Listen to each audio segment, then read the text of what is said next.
La humanidad quería nadar como un pez, cortando la interminable columna de agua. Así aparecieron los barcos. Años de compleja investigación, interminable desarrollo, miles de tediosas y peligrosas pruebas, miles de millones de dólares, y aparecieron los submarinos. Cientos de metros de eslora, decenas de miles de toneladas de peso, miles de toneladas de desplazamiento, tecnologías avanzadas por dentro y por fuera. Son auténticos monstruos de los mares y océanos, gracias a los cuales se amplían los límites del movimiento. Todo está claro, pero ¿qué más podríamos no saber de los submarinos? Por ejemplo, el hecho de que la humanidad, en su afán de moverse rápidamente a través de cualquier obstáculo, intentó crear análogos de submarinos capaces de moverse bajo tierra. Subterráneo de Trepelev. Todo empezó en la década de 1930. El inventor soviético Alexander Trepelev decidió explorar cómo se mueven los topos bajo tierra. No te preocupes, ninguno de ellos sufrió daño alguno. Trepelev y su equipo los metieron en una caja especial con tierra, donde pulularon pacíficamente, realizando su trabajo de tierra habitual. Al mismo tiempo eran vigilados de cerca. El inventor radiografió a los animales para entender cómo funcionaban sus esqueletos y músculos. La investigación ha revelado: cuando un topo excava en la tierra, mueve la cabeza y las patas a izquierda y derecha alrededor del eje de perforación. La tierra perforada de este modo cae sobre la cruz del animal y queda prensada en la pared del agujero. A su vez, las patas traseras de la excavadora sirven para avanzar.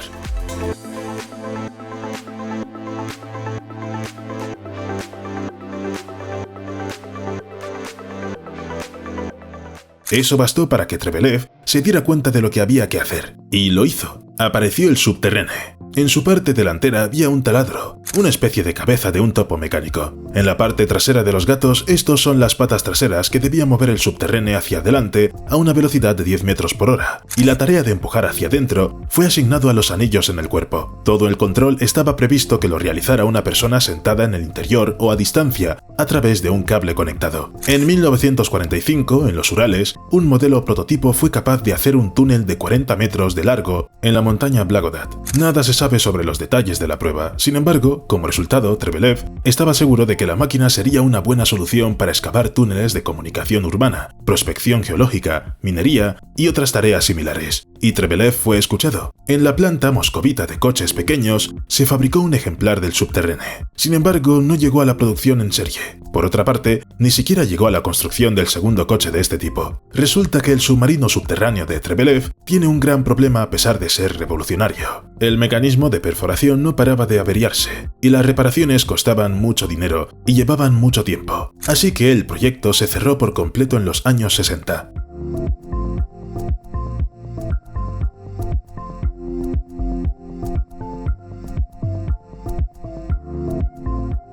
Y mientras Alexander Trepelev investigaba los topos y trabajaba en sus entrañas, en Alemania también se producían avances similares. En 1933, el ingeniero von Werth patentó su versión de un barco subterráneo que podía transportar a 5 hombres, una carga útil de 300 kilogramos y viajar bajo tierra a una velocidad de 7 kilómetros por hora. Ahora intentemos seguir la lógica. A finales de los años 30, la Alemania nazi se fijó el objetivo de cruzar el Canal de la Mancha y desembarcar en las Islas Británicas. Se desarrollaban tanques submarinos, se preparaban barcos de desembarco. Entonces, ¿por qué no utilizar equipos que se desplazaran bajo el estrecho, haciendo túneles para el paso de tropas en el lugar más inesperado? Así es, el desarrollo de von Werth encaja perfectamente. Al final, el conde Klaus von Stauffenberg se fijó en el proyecto. Lo llevó a la mente de personas influyentes del cuartel general de la Wehrmacht, tras lo cual se asignaron fondos a von Werth. Se crearon todas las condiciones. Sin embargo, no la protegieron del jefe de las fuerzas aéreas alemanas, Luftwaffe,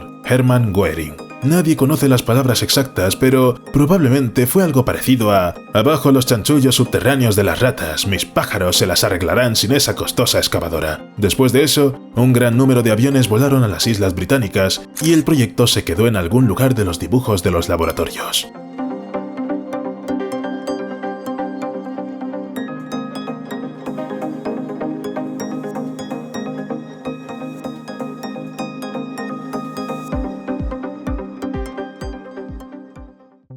Serpiente de Midgard.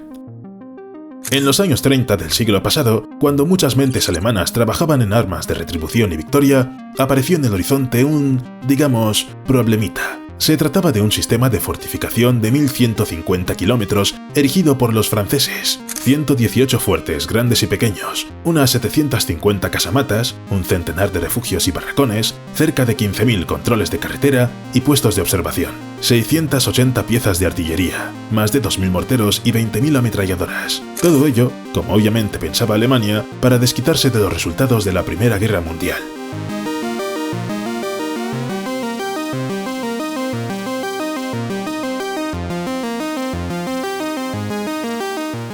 Y entonces llegó el proyecto del ingeniero Ritter. El submarino, que recibió el nombre de Serpiente de Midgard, era una especie de tren con muchos vagones, cuyo peso total debía alcanzar las 60.000 toneladas. Este peculiar tren ferroviario debía moverse en la Tierra a una velocidad de 30 km por hora, gracias a que disponía de orugas. Se suponía que podía adentrarse en una montaña y perforarla, ya que querían colocar 3 perforadoras diferentes en la parte delantera para atravesar distintos tipos de rocas a velocidades de 2 a 10 km por hora. Parecería que esto ya debería haber hecho posible atravesar la línea Maginot en cualquier lugar con facilidad. Sin embargo, Ritter no se detuvo ahí. Planeó que su vehículo también viajara con seguridad bajo el agua como un submarino normal, alcanzando velocidades de 3 km por hora. Este es más o menos el aspecto que tendría, literalmente, este vehículo todoterreno.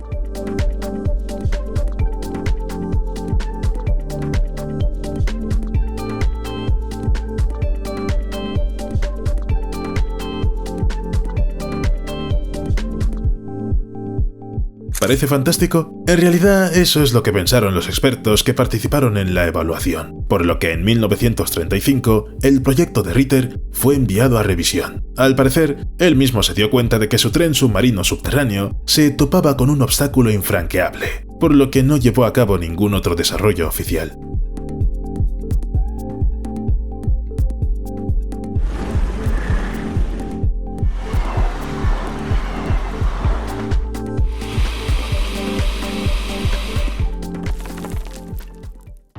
Topo de batalla.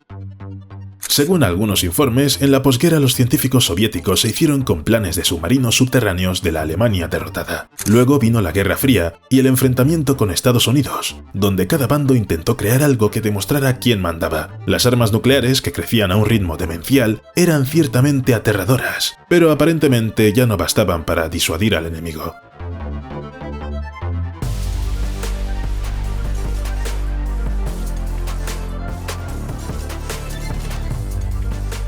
Y entonces Nikita Khrushchev empezó a interesarse por los topos. Sí, tanto que, según algunos expertos, por orden suya en 1962 se construyó una fábrica para la producción de nuevas armas subterráneas. El resultado fue un submarino fabricado y bautizado como Topo de batalla. Según ciertos informes, se trataba de una máquina de forma cilíndrica, de 25 a 35 metros de largo, 3 a 4 metros de diámetro, con una tripulación de 5 hombres. Un grupo de desembarco de 15 hombres, tenía una tonelada de explosivos y un taladro en la parte delantera. Parecería que no hay nada inusual, ya lo hemos visto. Sin embargo, volvamos un poco atrás. En 1955 se creó el primer submarino nuclear soviético y el tercero del mundo, el K-3 Leninsky Komsomol. Este es un momento verdaderamente legendario para la URSS. La energía del átomo en una máquina de combate en funcionamiento. Muchísima energía, la potencia más alta. No pretendemos que sea cierto, pero probablemente esta fue la razón por la que el topo de batalla obtuvo su característica principal, la propulsión nuclear.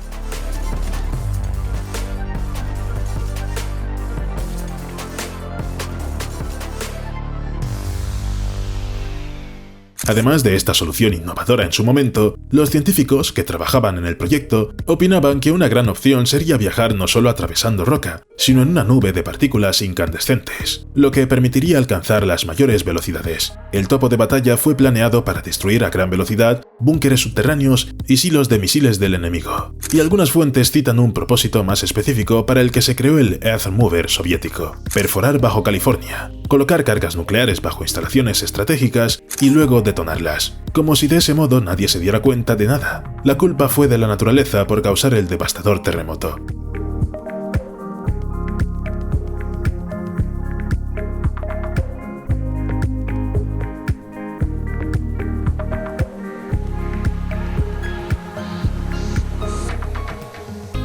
Excepto que el topo de combate nunca llegó a California, Según múltiples fuentes, la excavadora soviética explotó durante unas pruebas en 1964. Explotó de tal manera que no quedó nada y se destruyeron todas las pruebas documentales. Y entonces, el proyecto fue oficialmente clausurado por Brezhnev, que sustituyó a Khrushchev.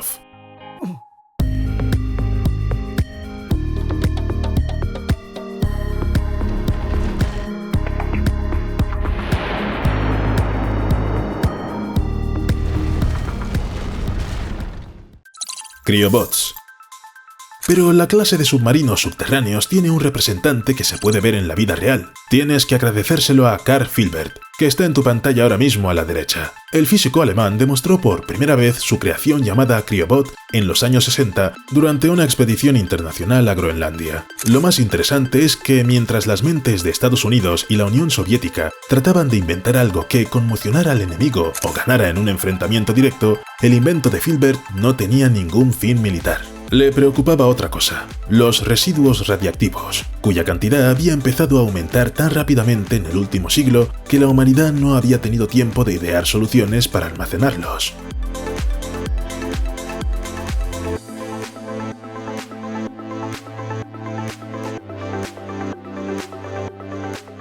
El bienintencionado físico sugirió sellar los residuos en cilindros como estos y dejarlos en el hielo. Allí debían hundirse cada vez más por sí mismos debido al calor liberado, para luego alcanzar la capa de hielo más resistente y ser almacenados durante mucho tiempo. Sin embargo, para consternación de Karl Filbert, su decisión no fue de agrado. Al parecer, los expertos querían ver en este invento algo para tareas militares. Sin embargo, no hay motivo para disgustarte, porque gracias a los esfuerzos del inventor, sus desarrollos han llegado literalmente al espacio. Como sabemos, Júpiter y Saturno tienen muchos satélites, y aquí están los tres más interesantes: Europa, Encélado y Ganímedes. Tras muchas observaciones e investigaciones, se descubrió que su superficie helada esconde un océano, probablemente también con vida, que la humanidad lleva mucho tiempo esforzándose por encontrar. Así que, ¿por qué no aprovechar el trabajo de Filbert para ello?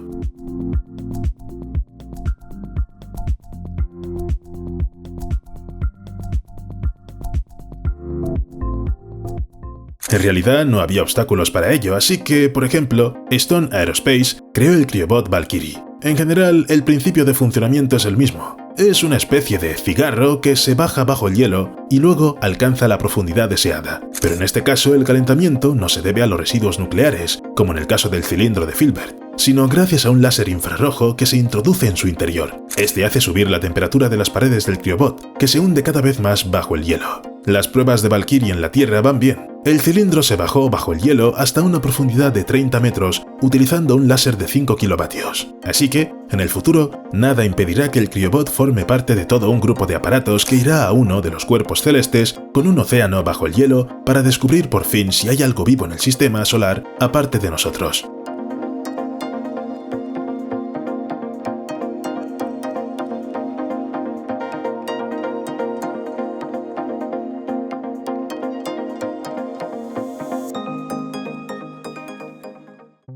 Un escudo de túnel. En general, ha habido muchas subterráneas en la historia. Eran proyectos bastante realistas o completamente locos. Especialmente exitosas fueron las variantes subglaciales. Al menos hay imágenes modernas de ellos. Pero para ser justos, no se arrastran a través del suelo, sino a través del hielo. Entonces, ¿hay algo que pueda llamarse topos artificiales hoy en día? Por supuesto, los túneles no se cavan a mano. Ahora utilizan estas máquinas gigantes. Ya no son topos, sino gusanos artificiales que excavan túneles con diámetros de 1 a 19 metros, lo que facilita mucho el tendido de vías subterráneas o la tracción de minerales.